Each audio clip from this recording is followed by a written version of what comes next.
I did my report on Mother Teresa. I watched a video that was entitled Mother Teresa, and it was made in 1986. It was like a documentary, and she narrated most of it. It just showed a lot of the things that she went through and did in her life. She was born August 26, 1910. Her mother was very religious. Her father died when she was 8 years old, and at 18 she left the house, and her mother's parting words were, "Put your hand in his," meaning Jesus, "and walk along with him and never look back." And that's exactly what she did. She never saw her mother again after she left the house. Her education and career. She arrived in Calcutta, which she made her home in 1929. She got some education on teaching and also became Sister Teresa in 1931. She taught geography and was a principal, and she worked there from 1931 to 1946. She loved the work that she did, but God had other plans for her. She every year went on a retreat, and on the way back from the retreat, she was on the train, and she heard God talking to her and telling her to go help the poor of Calcutta. So she said, "I knew it was his will and that I had to follow him. There was no doubt that I was going to be doing his work, but I waited for the decision of the church." So she immediately let the church know and waited for them to give her the okay. Then she lived very simply, spent her days picking up people dying from the streets, literally. In 1950, she opened a home for the dying, and they were only the cases where no one else would take them. They had no family. The hospitals wouldn't even allow them to come inside. She started that mission with 13 nuns. Now there's over 4,000 of them. And then in 1953, she began a home for abandoned children. So these are some pictures of her and the kids. Each child, she said, is created in the special image and likeness of God for greater things to love and be loved. She also helped the poor all over the world, not just in Calcutta. She even came to the United States, worked with the people in South Bronx.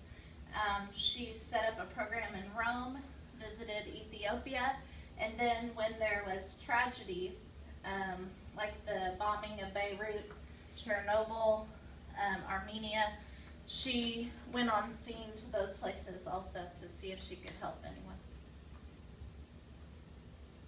She won the Nobel Peace Prize in 1979 for her service of love to the world.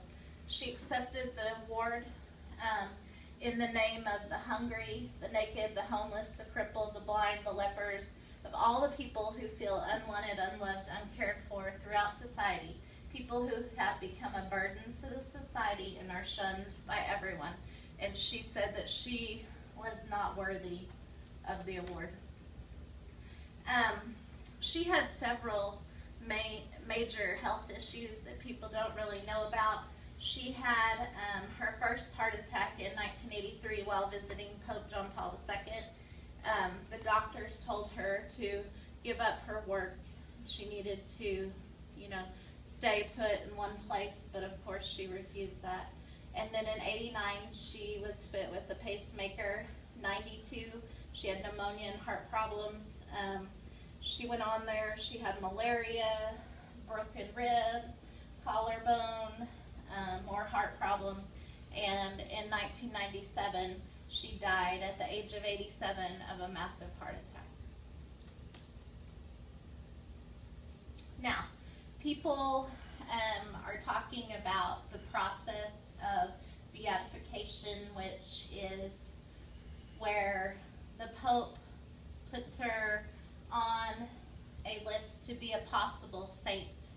And usually you have to wait 5 years before you're even considered, but this was the fastest in history. It was in 2 years, and that took place in Rome. And now canonization is when they actually put her on a list, which a canon means a list. They put her on a list, and say that she is Saint Teresa, and that has not happened yet. They have to have lots of documentation of different things, miracles and things like that. So on her main website, they're asking people to send in stories and things that have occurred because they're trying to get her on the list for sainthood. So that was my report. They should have papers for you that list some of her sayings that I really liked and I thought you might like also.